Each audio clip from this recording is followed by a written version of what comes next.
Hey there, we're starting our podcast episode a little bit differently today. Normally, right now, you'd be hearing a tease, something funny about the episode to kind of hook you into listening to it.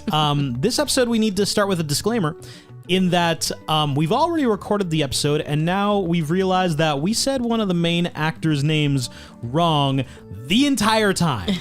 Paul, I thought his name was Paul Dano. Yes, but it's Paul Dano. It's Paul Dano, and it's funny because we were really focused in on Zoe Kazan, making sure we said that right.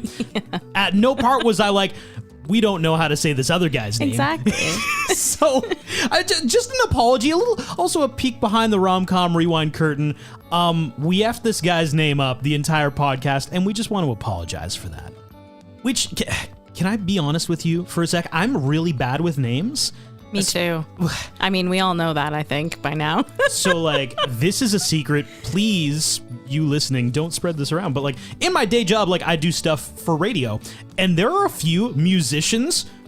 I can't believe I'm acknowledging this. Full on, I don't say their names on the radio because I've looked up how to pronounce their names so many times that it's like, it's one of those things that, like, at this point, it's gone on too long that I can't look it up again. I'm just going to not friggin' say their name on the radio. And I don't think anybody's noticed. None of my bosses have acknowledged it, but I'm like, I'm not looking it up again. Yeah. I'm just, the ship has set sail. I don't know how to say it. Just like we didn't know how to say Paul Dano this episode. We thought we did. Right. But we were wrong. And so we've corrected it. And now we're never doing another Paul Dano movie ever again. Welcome to the Rom-Com Rewind Podcast. Hi, I'm Sarah. And I'm Devin. And like you, I love rewatching movies over and over again. You made it here. You found us. You love romantic comedies. We do as well. So this is a show where we rewatch rom-coms, break them down a bit for you, maybe take a peek behind the curtain, dig beneath the surface, and decide, does it still hold up? Today we have Ruby Sparks. And if you are listening to us on Apple Podcasts, Spotify, wherever, make sure you throw us a follow as well. If you want to become a part of the RCR fam, so many of the conversations that happen on this podcast continue on our Instagram account at Romcom Rewind. That's also how we keep you updated on things that are upcoming, just things in the rom-com world, in the Romcom Rewind world. So if you want to be part of that world, throw us a follow. Also, throw us a DM. We love to read them. Like Julie messaged us the other day saying, "Hi, Sarah and Devin. Love your podcast. I've listened to every single episode, many of them multiple times." I know there's a lot of episodes. There's Thank over you, Julie. Hey, by the way, we're over 100 episodes Woohoo! on the Romcom Rewind. So that's a lot of downloads. Thank you, Julie. Julie says, "I don't think you've done Pretty Woman yet, but I really hope you do." Oh, we absolutely will be. We got to put it. It is on the list. It's like quintessential rom-com. Like it's a big one. We, for ones like that, I wouldn't say reticent, but we need to make sure we nail it. Mm-hmm. Like knock it. Like we can't half-ass the Notebook. No. When we walk into the Notebook, you got to have your ducks in a row here. So yeah, Pretty Woman is for sure on the list. Yeah, absolutely. Ruby Sparks, a 2012 romantic fantasy drama, I would call it. Written by Zoe Kazan and directed by Valerie Ferris and Jonathan Dayton. Those two were responsible for Little Miss Sunshine. And I feel like we get a interesting, similar vibe in this one. But Ruby Sparks is the story of Calvin, played by Paul Dano. Calvin is an anxious young novelist. He found massive success on his first novel. He became an instant hit sensation, and now he's kind of struggling to find his inspiration. Calvin's therapist encourages him to work on some writing projects, and after writing about a girl named Ruby who liked Calvin's dog Scotty, this kind of jogs Calvin's imagination. But here's the thing. That person, Ruby, she becomes real. Like Calvin writes this character named Ruby Sparks, and this fictional character he created is brought to life, played by Zoe Kazan. Why do you think you're not writing? I don't know. I get a good idea, and then, bam, I start thinking that is the stupidest thing ever. Tell me about it. Ruby Sparks, 26 years old, raised in Dayton, Ohio. Why Dayton? Sounds romantic. Ruby got kicked out of high school for sleeping with her art teacher, or maybe her Spanish teacher. I haven't decided yet. I'm glad you found something that inspires you. It inspires me. It's like I'm falling in love with her. That's wonderful. I can't fall in love with the girl I write. Why not? Because she's not real. I missed you in bed last night. Did you get some good writing done? Film also stars Chris Messina as Calvin's brother Harry, Annette Bening as their mother, and Antonio Banderas as Mort, their father-in-law. What are your thoughts on Ruby Sparks? I wonder how often authors, they come out with one, best-selling book, and then they just have trouble doing another book after that. So many times you see like, they sign multiple book deals with publishers, and the publishers are really down their throats about the next book and the next, when is it coming? Okay, we'll extend it because, the creative process. But I wonder how often it happens, and I think about, J.K. Rowling, there's, quite the controversy around her. I'm not going to talk about that per se, but what I'm going to say is she wrote Harry Potter. She wrote the 7 books, but, the other books she's written after that haven't really hit like HP. Well, I'm sure they sold well just because of her name. Totally. But aside from that, it's not like we're making movies of her other novels, right? Yeah, and then you have great authors like Stephen King, who just comes out with book after book after book, and just like can't stop. I always wonder, is it just like kind of like music, one hit wonder, or is it just more? Is there more to it? I would love to know more about that, but that's just a side note. I think we are going off on a side note here because like there's a lot of artist documentaries, like musicians is obviously like my interest. And Louis Capaldi often talks about how like, you're just a nobody. You come out of somewhere, you get a record deal and you have an album and it hits. And then all of a sudden people are just hammering you like, well, then when's the next one? Right. It's like, I just figured this shit out, guy. Like, I don't know when the next one is. I don't even know if this one's good. You guys just like it. Yeah. It's the other novelist that I'm surprised you didn't mention, George R.R. freaking Martin. Right. Yeah. Who did Game of Thrones. He did like 3 novels. He sold it to HBO. And it was always like, and I'm going to keep on working on the novels. Yeah. And then HBO caught up to the novels, and we still didn't get a new one from George. Oh, crazy. And now that show is effing over. I know. I was gonna say, and he still doesn't have a novel out. Like, and he's said a few times, like, I don't know, HBO's ending is a little bit different than the one that I'm writing, and it's like, well, we will never know when you actually release it. Great. Yeah. Otherwise, this is how it ended. Yeah. TBD forever. But yes, back to what my thoughts are on the movie. This movie is such an indie movie. It actually was better than I thought it was going to be. So pleasantly surprised. The ending was different than I thought, like I expected. Yeah. I don't really know how I feel about it at the ending portion, but I liked the movie itself. Okay. Mixed emotions about the ending, but I get the very ending, but it's just before that. I wouldn't call it difficult to watch. Yes. No, it was difficult to watch. You're watching 2 characters kind of like break down, and you knew based on the trajectory of the movie, like this, it had to happen. This has to come to a head. And when it did, it was very emotional. Yeah. And difficult. Right. Yes. But then after that, I was like, okay, that, the ending was apropos. Yeah. It was a good ending. I think it's a quirky watch for sure. Quirky for sure. It feels like, I'm going to throw some names out there. I don't know if any of them will stick. Stranger Than Fiction. Obviously, there's a connection there because it's 2 characters who came to life because of writing. Yes. I'm going to say it feels a little 500 Days of Summer to me, in that like the main male lead that you're meant to root for is that like does have some, like, I wouldn't say toxic, just like some big character flaws that you need to get through by the end of the film. And it takes them losing the person that they, spoiler. Things don't work out for them in the way that they thought because of their deep character flaws, You know what? Interestingly, though, I actually wasn't rooting for him. Like, it was a weird watch because it is a rom-com in a way, but I wasn't rooting for either of them to necessarily end up together.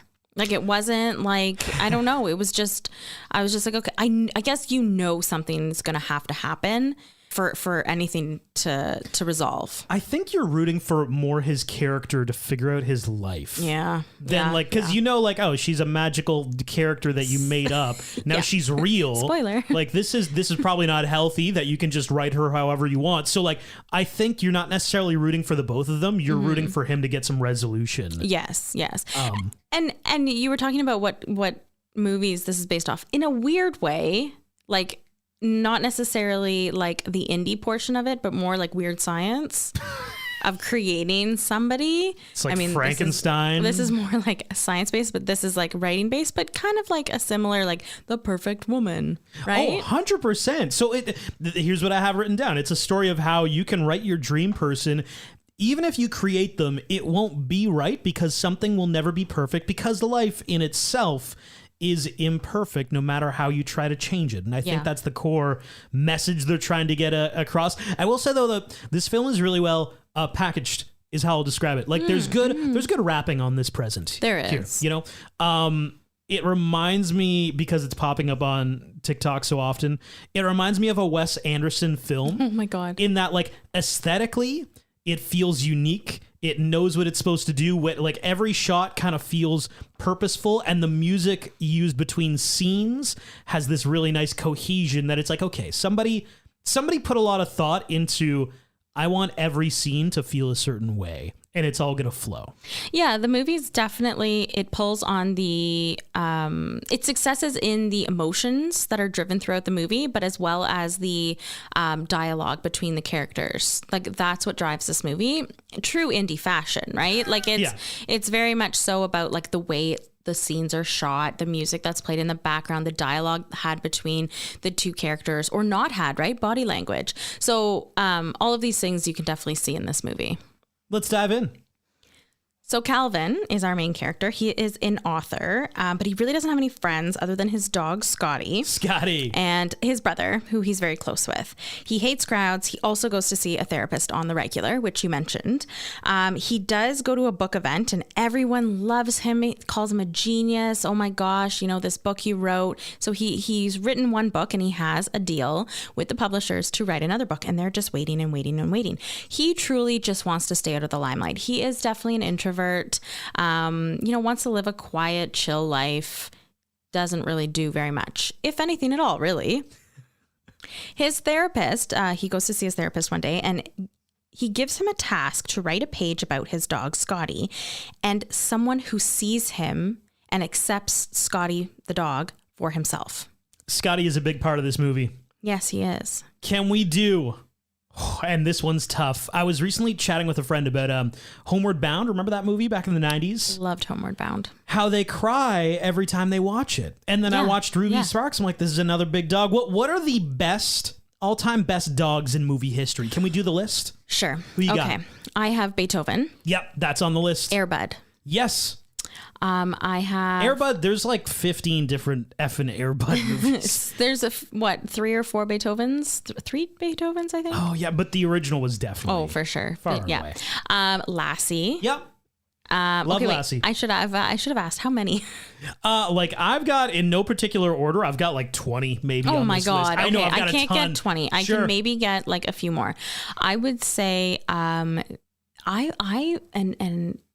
don't come at me for this. What are you about to say? What controversial opinion could you possibly have about dogs? The animated movie All Dogs Go to Heaven. Yeah, great film. Great film. Please don't at Sarah about All Dogs Go to Heaven. I know you have strong opinions about it out there. Just that, no, I meant not you guys, not the listeners, you specifically, Devin. Oh, the way you said don't at me, it sounded like you were talking to the RCR fan. Don't at me, Devin, Oh. on this, because I bet it's not on there. You got to specify if you're talking to I'm so sorry. that person or Right. Yeah. Okay, well, I'm talking to you. Balto. Oh, yes. I would never have thought of him. Underrated animated film, by the way, ladies and gentlemen. Lady and the Tramp, classic. Oh, yeah. I'm throwing Bruiser from Legally Blonde in here. Oh, wow.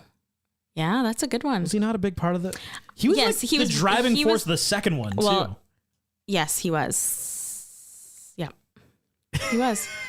Sorry, for some reason I thought there were 3 out already, but I'm just so excited for the third one that I just thought it was already out. Oh God, I got to change that for my RCR fantasy draft.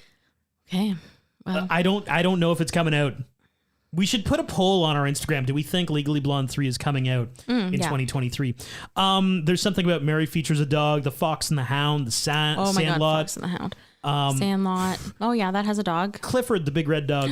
Oh, that's a good one. Oh, the dog and Babe, the border collie named Fly. So nice. Love that dog.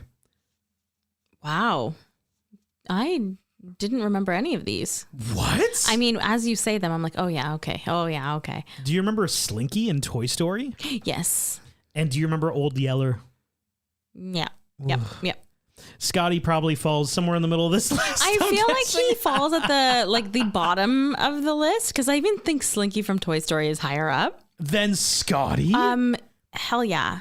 The amount of people who have seen Toy Story versus Ruby Sparks, Scotty in the movie. Come on. It's funny you say that because like the reason why the therapist is like, write a story about somebody who loves Scotty is he's the worst. Is because Calvin is very self-conscious about how shitty Scotty is. I know. And even you're like, yeah, he is kind of shitty. But he's not though. You should feel self-conscious about it, Calvin. God. Sarah. No. No. But I like the list because you know what? It jogs my memory for all these great dog movies. And like, you know, we should let our dog watch some of them. She loves them. What are you saying right now? How did this become we should sit down with our dog Frankie and watch a good... Because she loves watching dogs on the good television. old Homeward Bound. I bet she'd love Homeward Bound. You know what? She wouldn't like watching Scotty on Ruby Sparks, but she'd like watching Beethoven or Air Bud. So let's do that. Beethoven, absolutely. Yeah. Okay, so back to the story. Calvin goes home and he falls asleep, and in his dreams, he dreams up this woman who likes Scotty the dog. She's a redhead who is an artist and draws a picture of Scotty in the park, gives it to him, and he's like, oh my gosh, this is wonderful. He wakes up and is inspired to write his next book. The book is going to be about his dream girl, Ruby Sparks. He goes back to see his therapist and is super pumped. Then he realizes that he's actually falling in love with this girl who he keeps falling asleep and dreaming about. She's not actually real. She's fictional. And he realizes, oh my God, am I going crazy? But wait, Calvin, there's more. Then his brother, when he's walking downstairs, finds a bra in the couch. And he's like, are you sleeping with somebody? Like, is there something you're not telling me? And he's like, no. Oh, that's just Scotty the dog, who I'm super self-conscious about, going over to the neighbor's house and bringing underwear and bras over to my apartment and hiding them in the couch. So Calvin doesn't think anything of it. He stuffs them in a drawer. Creepy. Yeah, you should throw those out. And he goes, or give them back. But anyway, goes on with back. Hold on, we is need that to talk weird? about that. Yes. Okay, sorry. Hold on. You're expecting Calvin to go door to door like, hey, is this your red lacy bra? Because I think he knows what neighbor. That's my assumption, is that he knows what neighbor Scotty is going into their apartment. Okay, however, I want to say one thing before you continue. Worse. Unless you're willing to pay for the amount of money that is spent on women's bras and underwear, you don't understand. Shit's expensive. Okay, question. We need to talk about it now. Yes. I do think that that's weird. If a man, yes, don't even say it because I know exactly who you're going to say. One of our neighbors I'm who is a pointing man, across the street. coming over. There's a neighbor who's a man. Imagine he walks up, you got a red lacy bra, and he's like, No. hey, I think my dog grabbed this from your... What? From your... what? Yeah, Like, where no. did they grab it from? That's awkward and really weird. Yes, Sarah. Okay, yeah, I see her. I love how you're like, but the economics of it, Oh my those God. are expensive It's items. expensive. It's expensive. Inflation's high right now. Like, Good red lacy bra, guys. You gotta save those pennies Woo. where you can get them. Anyway, he goes on with his life, just thinking that it's the neighbors. So Calvin stays up writing all night, and in the morning, someone calls him on the phone, and he answers the phone, and he's running around the house, and he's like, oh my God, I'm late. But before he leaves, he's like, oh, I got to take Scotty out. Then he hears a voice, and says, oh, I'll do that. He realizes that Ruby is real. Ruby is in his apartment.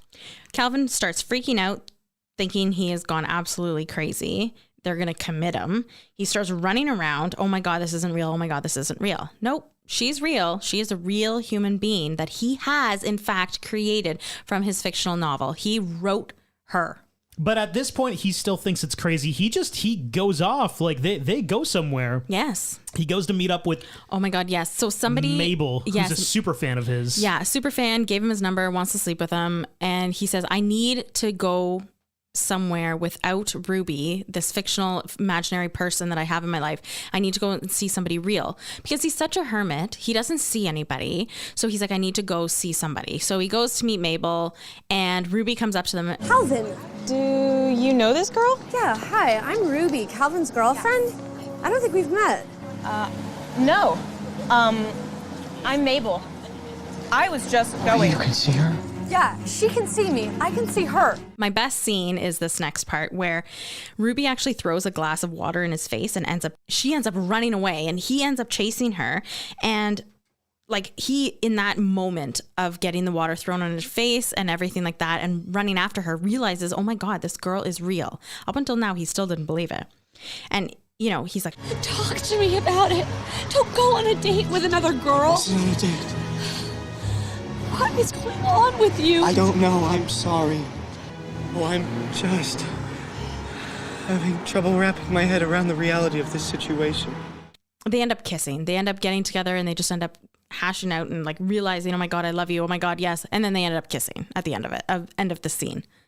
So the actual actors and actresses here, Paul Dano and Zoe Kazan, Yes. they are in real life married. They are. They got together back in 2007. Yeah. I believe married in 2007. Yes. They were married in 2007. Yeah. This film comes out in 2012, which means they fall into an extremely fascinating category that is at the same time like popular and unpopular of actors and actresses who are married to their on-screen love interests, if that makes sense. Yeah. They went in reverse order. All the people on my list met on set, were love interests on set, and then after their thing ended, they got together in real life. Oh, okay. So who do you think I have on my list here? Oh, I mean, Brangelina. Brad Pitt and Angelina back in, actually, I don't have the year here, but Mr. and Miss Smith. Yes. Which has been on our list for a while. They met on set. Mm-hmm. That's how they got together, which actually was kind of scandalous because Yes, it was very scandalous. there was some perceived crossover with Brad and Jennifer Aniston at the same time. Yeah, Scandy. Who else? I mean, we have Blake Shelton and Gwen Stefani. Are they on there? Yeah, I kind of count them. They met on The Voice together. Yes, they did meet on The Voice, and Miranda Lambert was his previous wife. Also scandalous. Scandy. Okay. Does Melissa McCarthy count? Because she always does movies with her husband. Oh, no. Ben Falcone? I don't have them on the list. They're seen together in Bridesmaids. Oh my God, it's so funny. Because, see, I'm trying to hold on to like people who were love interests in the thing. Because in Bridesmaids, they do have a moment. Oh my God. He's the air marshal. She wants to bang him. They do get together. They do. So I'll count it, Sarah. That works. How about I just tell you the rest? Okay, yes. Kit Harington and Rose Leslie from Oh my Game God, of Thrones. Game of Thrones. That's right. That's such a big one. Oh, I love them together. She gave us the classic. Can you say the line? You know nothing, Jon Snow? You know nothing, Jon Snow. Come on. You know nothing, Jon Snow. Our favorites, Blake Lively and Ryan Reynolds. Oh, wait. What were they in They together? were love interests in Green Lantern, which is a movie my that God, Ryan Reynolds is so embarrassed by now. Yeah. I feel like he pretends it didn't happen. Oh my God, my mind is blown. I love them together. But they were love interests in 2010 on that set, and they were married by 2012. Wow, Speedy. One of my favorites. I love this one so much. Mila Kunis, Oh, my heart. Ashton Kutcher. Yes. They were our Jackie and Kelso in Yeah. that 70s show. Yeah, and you know what? I never really saw the connection between Demi Moore and Ashton Kutcher. Like, I always thought it was really weird. Yeah. And borderline, just really weird. Yeah. I just I'm really happy that they broke up. Yeah, and I'm so happy they got together. I thought this one's one of my favorites because they do the show ends, and then they both go off and do their own thing for Forever. years. And then in 2012, they reconnect. I love it. Last ones on the list, they didn't work out, but Channing Tatum and Jenna Dewan. Oh, yes, they did a Step Up movie. Step Up in 2006. They were married by 2009. Oh, wow. 3 years. Okay. Quick. So Paul Dano and Zoe Kazan. Yeah. They were already married, and then they're like, let's do a movie together. Right. So there is a montage of their dates at the movies, arcade club, dancing at a club. Like they're, the typical rom-com montage because you got to have one. Calvin goes out for dinner with his brother and he tells him to go see his therapist and to call his mom. And his brother ends up bringing him home after this because Calvin's like, no, I'm not going to see the therapist. My therapist is going to think I'm absolutely off my rocker. I can't. And so his brother brings him home after and meets Ruby because at this point, his brother doesn't believe him. This is my best scene. Okay, I will let you take it away. So his brother is kind of like, you hired an actress. This can't be real. You guys are screwing with me. And Calvin insists like, no, I swear to God, I wrote her. This is Ruby who I was writing about. So then his brother tests him. He's like, well, if you said that you wrote her in the exact image, then what happens if you write more? So Calvin and his brother, they go upstairs and they agree on something. I love this because they're like, we need her to start doing something immediately identifiable. So Calvin writes, and she started speaking fluent French. And then downstairs, they can hear Ruby echoing. She's just fluently speaking French now out of nowhere. And this proves to Calvin's brother, like, no, like this is real. This happened. I don't know how it happened. It's the typewriter. It's me writing. It's a combination of both. Somehow Ruby exists and I can write her however I like. And one thing I wish they would have done is like kind of highlighted how he did it because they don't. And spoiler alert, they don't tell you, was it his imagination? Was it the typewriter who did it? Was it a magic typewriter? Was it like, they don't highlight how he did it. But I do want to talk about it because in a way, she's an imaginary friend. Kinda, yeah. Kind of, right? And so like, I want to kind of touch on like just a very few imaginary friends that are in other big movies. Oh, okay. The first one I have is Tyler Durden in Fight Club. Oh, that one's tough because it's not necessarily an imaginary friend. But he makes it up, right? Well, like, hold on. And this is a big Fight Club spoiler. I've never seen it. So like I am speaking from, I know you have, which is why I researched it. Sarah, are you ever going to watch it? Yes, I am, but it's okay. Shut I know. up. Stop. Okay, listen. I know the spoiler that's coming. This so it's is fine. a massive gripe that I have with Sarah. She hoards things. You have how many novels on the go right now? I have 3 books. How do you have 3 books on the go? Because she doesn't want to finish them. No, it's not true. The new Hunger Games book I just couldn't get through because Snow's bad. Like it's just hard to get through it because you're like, oh, I don't feel bad for this character. Not a glowing recommendation. And then the other 2, I'm trekking along, but I will say I did finish one of them and then I started a new one. So moving on. Sarah hoards things. I don't. And she's trying to pretend that Fight Club from 1999 yes is on your current list of, I gotta watch that. I do have to watch it. Shut up. You're not gonna watch it. I am. I will watch it. Maybe I should just watch it now. Okay.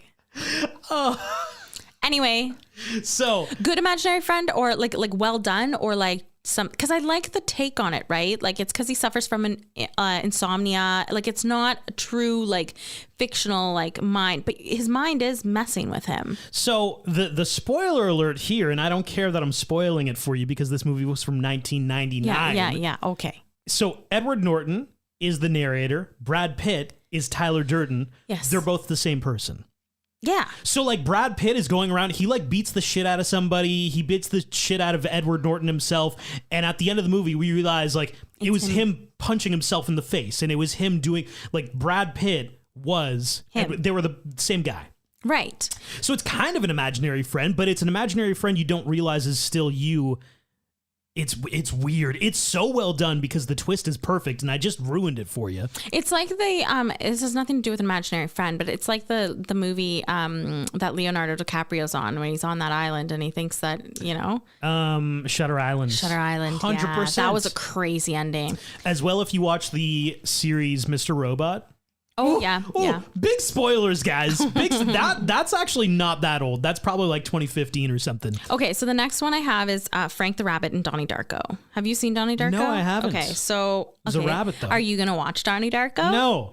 Well, you should, because it's a crazy mind F of a movie psychologically. I've accepted that this movie is old enough that I don't have it on my list. But you should. You know what? I don't know if this was on the curriculum or not. Probably not. But I know the grade for school. The grade above me actually did like a deep dive. They watched this movie in class, and then they did like essays on it about like the meaning behind Donnie Darko, and like. I think they were in grade 11 or grade 12, but like this is like a crazy psychological thriller movie. Feels like wow, that's fascinating. Feels like stuff that would not happen at schools anymore. Yeah, A deep dive of Donnie Darko? I would say it did not happen. It shouldn't have happened. I don't know. Anyway. There's a rabbit. He's imaginary. Yeah, so like, I mean, Frank appears to Donnie to say that the world will end in, 28 days, 6 hours, 42 minutes, and 12 seconds. And he appears throughout the movie to give instructions to him. But it's weird because like while existing as an imaginary friend that only Donnie can see, Frank the rabbit also exists in the real world as his sister's boyfriend, Frank Anderson. In the future, Anderson dies on Halloween while wearing the rabbit costume, and his spirit travels back from the future to guide Donnie as Frank the rabbit. Like it is really Dude, that's messed up. Right? Ooh. Like it is really like anyway. Okay, so that one. And then the last one I have, just because I could go on forever. However, do you believe that Wilson from the volleyball is an imaginary friend in the movie Castaway? Oh, he's absolutely an imaginary friend. Yes. Factual. The anguish that Tom Hanks gives when he's off on that raft or whatever and Wilson is just floating away. Oh, my heart broke. He's trying to swim towards Wilson. How did you make us feel so emotional about a effing volleyball? Right? It had to have some underlining, did we create the imaginary friend for him? Sitting there as the audience, because we felt emotion for this floating volleyball. Because it was his only friend. Exactly. Yeah. Whoa. I wonder what the fan theories are around Wilson from Castaway. I feel like there's no fan theories around Wilson from Castaway because there really shouldn't. It's a volleyball. Hold on. So Ruby wants to go and meet Calvin's mom in Big Sur. And so they end up going because she says, you never want to do anything. I'm so lonely. And so Calvin says, okay, let's go. So they all go because his brother and sister-in-law is also going. And his mom is a total hippie. At dinner, Harry, Calvin's brother, almost spills the beans while he's high that Calvin has created Ruby, but he doesn't let it slip, thank God. So Calvin doesn't really like his mom's new boyfriend either, and they end up heading home with a piece of furniture from Mort that he made because he makes furniture from driftwood, which I actually think is really cool. Oh, I love it. I love it. I would like a piece of Mort's furniture. Such an Antonio Banderas role thing for him to do in that role. Like, I'm just going to make driftwood furniture. Yeah, sure, Antonio, you go crazy. And this is kind of where I guess the relationship starts to break down right before they go see Calvin's mom, because Ruby has expressed her feelings that she's lonely, she's bored. They don't do anything. They don't see anybody. They have no friends. It's just her and him. And he loves it that way because their relationship is what he wants, because that's how he built it. So when they're back home, back from visiting his mom, Ruby's singing around the apartment, and Calvin tells her to stop singing because he's reading. This guy has a lot of rules. She ends up telling him that all weekend his mom and Mort were really trying, but all he did was read his book. She says, you don't have any friends, and it's a lot of pressure to be everything to him. And she wants to start spending more time in her own apartment and wants to take an art class again with other people. And so he says, oh, okay, reluctantly, extremely reluctantly. Isn't this gutty that Calvin creates, in his mind, his perfect girl? And even that. And she ends up wanting to leave him. Yeah. I think it just highlights that the story isn't about Calvin and Ruby's relationship. It's about Calvin's unwillingness to grow or change, and that he needs to so very much. Because that, like you said, she highlights, like, you have so many rules, they're so ambiguous, I never know what I'm doing or if I'm doing the right thing or the wrong thing. I feel like I have no purpose, so I want to go out and do my own thing. And he's very, like, jarred by that to the point that he goes to some drastic measures. Yeah, he she ends up taking these art classes and starts going out after her art class with friends, and he's miserable at home. And it's weird because he, in a way, like you said, he's so reluctant to change, and he wants everything in the relationship to be his way. He doesn't want anyone else saying anything against what he wants.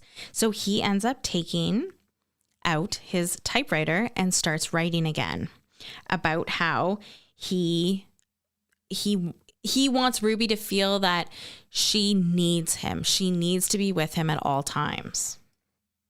Which is a pretty destructive and pretty toxic thing to do. And I think the snowball has been pushed down the hill in terms of how bad this could get. Yeah, and it's growing. In terms of Calvin is so insecure and he needs her. He can just write her however he wants. And he thought he made the perfect girl, but now he can change that perfect girl whenever he wants. And now she's stuck to him like glue. And he realizes, oh my God, this is super overwhelming for me even. So he goes back to his typewriter and writes, she's filled with joy. And now she's happy all the time. Like ridiculously happy, joyous person. It's annoying. Yeah. Again, even to him. So he talks to his brother saying that he's writing again and Ruby's a lot to handle, that he's afraid that she was going to leave him before. And he tells his brother tells Calvin that his wife left him once, but he came back and he thinks about it all the time. So these are normal feelings, Calvin. You've just never felt them before and you don't know how to deal with them. And you need to grow as a person and you're kind of refusing to, aren't you? Then he wrote on his typewriter, Ruby was just Ruby, happy or sad, however she felt, except now she feels all the emotions all the time. And she's like going through them super quickly. He wrote himself kind of into a corner. Like he tried to make Ruby back to what she originally was. And it's just not working. No, because it's the way he wrote it, right? He has to, like, Ruby was just Ruby. No, it like you used different words. Yeah. You need to, he didn't do that. So they go to a party because that's what Ruby's been asking for. So Calvin says, you know what? I have a party to go to. Let's go. So they go. And right away, Calvin's whisked away to talk to these people about a screenplay about his book. Ruby ends up on her own, and Calvin goes looking for her, only to find his ex-girlfriend, Lila. And they end up having a conversation about how she even says to him, like, and she's a real person, says all you wanted to be in a relationship with was yourself. You didn't care about anybody but yourself. And he's still like that. He has not grown in any way. He finds Ruby in a swimming pool. Calvin finds Ruby in a swimming pool in the back of the house with his agent, I would say, Langdon Tharp. He's kind of like his... He's gross. Yeah, he was a novelist friend of Calvin's when his first book was published. So he's not his manager, but he's kind of like a novelist friend played by Steve Coogan, who that's a good pick for like your random suave British guy who's maybe a little bit icky. We don't know. Yeah, and she does go into the pool with him because she is looking for experiences like outside of just their relationship in terms of something that's fun, something that's not lonely, having people to do things with other than Calvin. And he flips his crap. I was too busy getting you to put your clothes back on. You're supposed to be my girlfriend. I am your girlfriend. So act like it. I'm sorry, I wasn't acting like the platonic ideal of your girlfriend. Jeez, you're gonna be such a prude. Why, because I don't want you skinny dipping with other men. Because you don't want me doing anything. All of the insecurities are bubbling to the surface all at once. And then we get the really destructive part of this movie. Yes. He tells her that he can make her do anything that he wants. And she's like, no, you can't. And he says, watch me. We gather around the typewriter, kids. Ruby comes upstairs. He's at the typewriter. And this was the moment we were talking about. This movie had to come to a head. We had to address all of this stuff that's been bubbling to the surface. And we do in a really uncomfortable way, honestly. He starts writing. Ruby started barking like a dog. That was the most uncomfortable part. It was really like, is it kind of like an absolute power corrupts absolutely kind of thing? Like he could make her do whatever he wanted. And instead of following his moral compass, he did. And when she fought back against that, he showed her like, look, I can make you jump. I can make you bark like a dog. You can do jumping jacks. I'm making it. You're doing all of it. Yeah. And I can make you do anything because you're not real. And she ends up falling to the ground, and he realizes in that moment, like, this, I love her, but she doesn't love me. This is like a fictional love of this woman who I created just for me. Like it's just, I think he realizes he can't do this anymore. And so he writes, she was no longer Calvin's creation. She was free. And then he finishes the book, tells her to read it. But when he gets up, she's gone. Yeah. And he kind of wrote that once she leaves the house, she is, no longer Calvin's creation. So now she's gone. Calvin has kind of hit the lowest of his low. He's with his brother a lot, and he's just trying to make sense of everything. And his brother said, why don't you write about this? And Calvin said, nobody's going to believe me. They're going to think I'm crazy. And this is one of my favorite lines. This was almost my best scene because his brother said, no, they're going to think it's fiction. Yeah. Because who would actually believe a story of a guy creating the girl of his dream? So Calvin theoretically writes this story, and it becomes another bestseller. We see him later in a library, probably doing like an artist reading and signing some books, and the place is crowded, and he's reading the last passage of his book, and everybody claps, and so everything's looking good for Calvin. And then he's in the park one day later with Scotty, who's off leash. Always bothers me, by the way. Oh my God. And Scotty runs off and comes across this girl. Calvin walks up to her, and she rolls over, and it's, oh my God, it's Ruby, guys. It's Ruby, who now has no recollection of her time with Calvin. What's his name? Scotty. Scotty. That's funny. That's the name of the dog in this book. And it ends up, it's actually Calvin's novel, which we find hilarious. Yeah. And then the last lines of this film, I think, are really great because she says, Can we start over? Yes.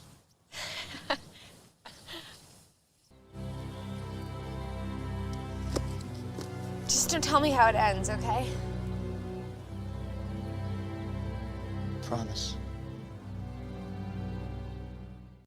it's, so we get the idea that maybe, like, hopefully Calvin has done so much growing as a person, as an individual. He's a lot more in a healthier place. Yeah, hopefully he's grown enough to have an actual relationship with someone as a healthy relationship. Yeah. Before we get into quick facts, I want to talk about this. So as we've mentioned, Calvin is a best-selling author, and Ruby in the movie, he has created her to be an artist. Yeah. Both creatives. His apartment and life, they're not anything extravagant. So I wanted to see.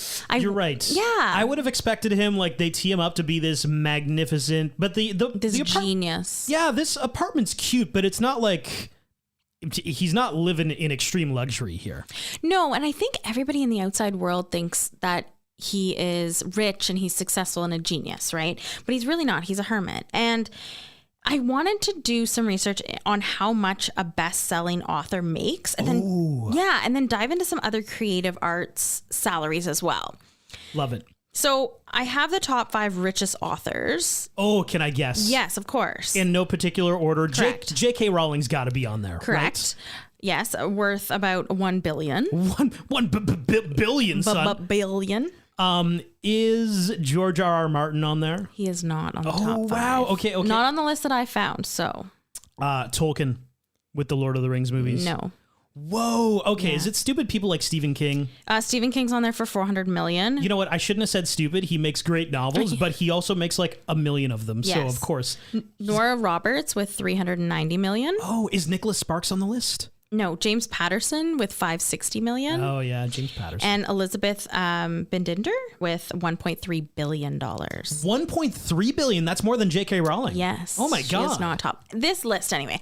I found one thing while I was doing this research. It fluctuated based on the articles that you read.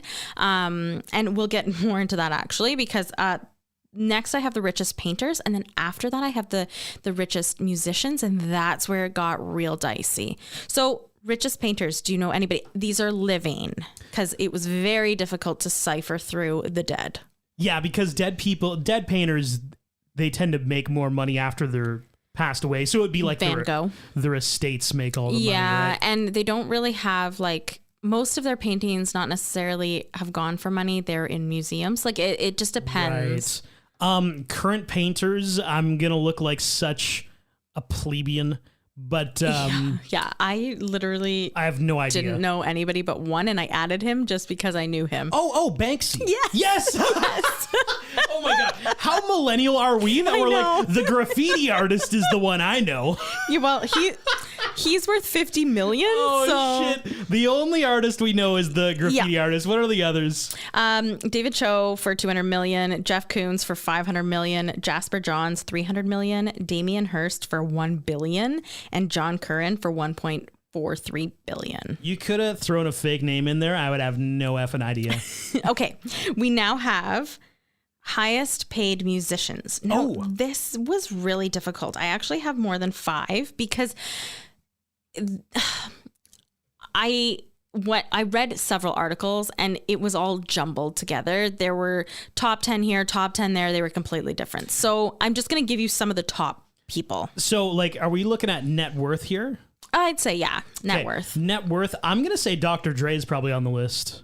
No, wow. He wasn't. But I feel, again, that's just the articles that I read. Is Jay-Z on the list? He is. He is. Because it's always, what I find with musicians, it's like, what's the other shit that they own? Yes. And that's what was difficult ciphering through these, because it was like, you know, John Lennon probably would have been at the peak of this just based on music. Oh, yeah. But because all these other artists, like one of them had Bad Bunny. And I'm like, dude, I feel like he's just on the scene. How can you be making a top 10 list? No, I don't even know who you are. It might have been top 10 list of that individual year. Yeah. Because, Dr. Dre used to have Beats by Dre, but now that he's sold it, maybe his net worth is lower, but he cashed in. Right. You know? Jay-Z owns Tidal, and he owns a bunch of stuff. Yeah, 470 mil. 470. Yeah. He owned like part of the Brooklyn Nets for a while. Like, sure. Yeah. Yeah, like they all own a whole bunch of stuff. We have Taylor Swift at 92 mil. Oh, I believe it. Oh, is Beyonce and Jay-Z are tied to it. Yeah, I was going to say Beyonce's not on it. Okay. Blake Shelton at 83. Really? Yeah. Motley Crue, 95 mil. Lindsey Buckingham, 100 mil. Yeah, I could see it. Red Hot Chili Peppers, 145. Okay. Ryan Tedder, 200 mil. I tried to give a mix too, you know? Ryan Tedder, 200. Mm-hmm. Okay. Kanye West, 250. Because Ryan Tedder writes for like a ton of people. Yeah, like it's One Republic, his band is popular, but also like he's on like Adele songs and Beyonce songs. Like the dude's cashing in on royalties too. Yeah, because like you look at Meghan Trainor, she also writes for a ton of artists too. Paul Simon, 260. Okay. And Bruce Springsteen at 590. I believe it. Quick facts. Paul Dano and Zoe Kazan have been a couple and have been married since 2007. Zoe Kazan, who plays Ruby Sparks, also wrote the screenplay for this movie. Paul Dano and directors Jonathan Dayton and Valerie Faris previously collaborated in Little Miss Sunshine from 2006. This idea was explored in the Twilight Zone episode, A World of His Own, and a Stephen King story, Word Processor of the Gods. For the scene where Ruby suddenly speaks French in the French language dub, it is changed to her suddenly speaking Italian. Oh, that's really funny. The eccentric house that Calvin's mother, Gertrude, lives in is supposed to be in Big Sur, but it's actually a house in the Hollywood Hills that once belonged to Sid Croft. Much of the dialogue in that scene describing material details about the house was written on the spot based on the actual owner's tour of the place on the day of the shoot. The book that's been torn apart by the dog, Scotty, is a copy of the novel Catcher in the Rye by J.D. Salinger. Both the writer and the novel are referenced several times in this movie. The typewriter that Calvin uses is an Olympia SM9. Author Tom Perrotta appeared as himself in a photo shoot with Calvin. Directors Jonathan Dayton and Valerie Faris spent several years working on an as yet unproduced adaptation of Perrotta's novel, The Abstinence Teacher. Honorable mentions. Antonio frickin' Banderas. He was so good. I almost didn't recognize him at first. What is he up to lately? I don't know. That's a really good question. The answer is he is doing some stuff. Oh, okay. I'm glad you know. Tell me. Well, because I even thought that, and I realized he did the Uncharted movie, which critically wasn't a huge success, but it was like a AAA movie that was launched back in 2022 based off a video game. He's still doing the Puss in Boots shit. Wow. Puss in Boots shit. Is he really? Puss in Boots, The Last Wish out last year. Those movies are big. That has actually spurred a Shrek donkey movie spinoff. Oh, fun. Because Eddie Murphy was asked, they're like, hey, like, would you like to do more Shrek? And Eddie Murphy was like, I don't know why they keep on doing Puss in Boots movies. I want a donkey movie. And I guess the studio was like, we didn't even know, man. We're just keeping on doing this. People watch it, so we're doing it. But like, if you want to do that one, we're down to do a donkey. I would go see that. I love it. I would love to see a donkey Shrek thing. universe. Yeah. But he is doing stuff. He's going to be in the new Indiana Jones movie as well. But just Antonio Banderas is so like, he's so hard to pin down. He's so hard to pinpoint. I think because he was Zorro and he had like a lot of big characters back in the day that now whenever I see him, it just feels such good nostalgic fun. It's like Tom Hanks in a movie. Like I just enjoy you. It doesn't matter what you're doing or if you're in a movie for like 5 scenes like Antonio was in this one. Yeah, we just love to see ya. I'm just happy to see Tom Hanks. Yeah. So I was just happy to see Antonio. Thank you. I mean, my honorable mention, I think it's pretty obvious, is Scotty the dog, because he never good. really would have met her again in the park without Scotty. Unleashed. The next movie, Scotty Unleashed. Scotty Unleashed. God. What should have been? So you talked about it a little bit. I would have loved a little. Here's the thing. I would have loved it, but I feel like if they did it wrong, it would have taken away from the movie. How does she become who she is? Is the typewriter magic? Is Calvin magic? Yeah. I don't think he is, because he puts plastic over the typewriter and theoretically puts it into storage, we're assuming, which also bothered me. Because that would lead you to believe that he could still pull that typewriter out at any given moment. Yes, and write about it. In a moment of weakness, he could go back to the typewriter. But. So what I wanted to see... Yes. Office Space style, he goes out to a park, just like they did with the printer, and just beats the shit out of the typewriter. Yes, and that would have given some resolve as to what the magical aspect of how she was created. Because I was thinking in my mind, oh my God, this is like a Jumanji thing where the game gets given to another like family and the kids open it and they go back into the game. Like, welcome to Jumanji 2. So I was like, oh my God, is he going to pawn this off or give it to like, you know, a value village or whatever, and another person is going to pick it up and unwield the power. He knows the power and he's put it aside. Whereas like somebody could really abuse that power even more than he did. So Destroy that's what the power. That's like, you know, he should have, like you said, Office Space, hit that thing with a hammer. And I think that could have been really like visceral and emotional, very raw of him and just like breaking down while he was destroying this thing. Yeah, and maybe saying goodbye to his past, you know? Like really closing that door and saying like, I have grown. Healing. Yes. What's your what should have been? I think we worked off of that quite nicely. Thank you. Overall rewatchability.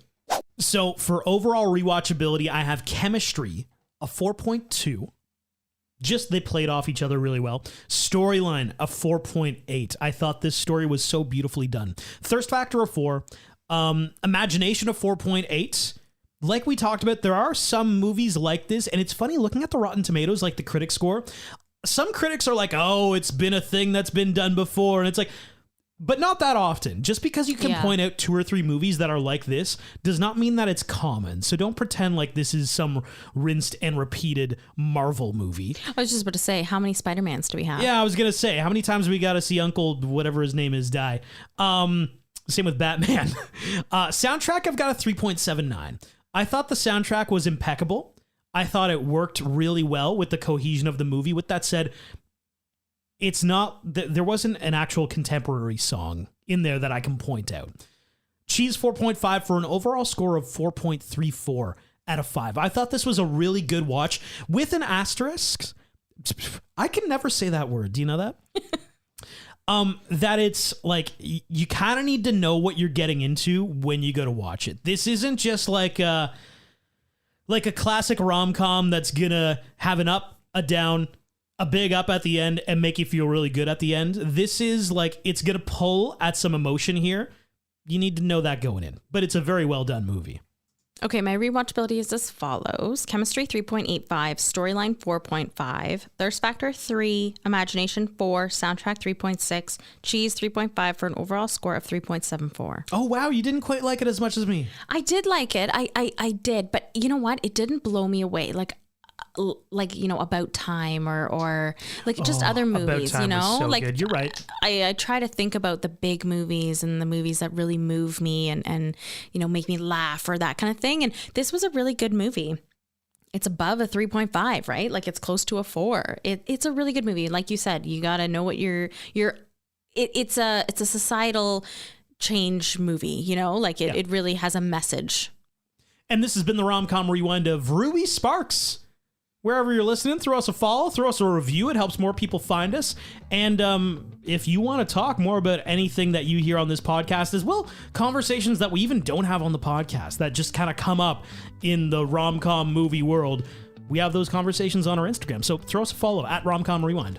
Thanks for listening.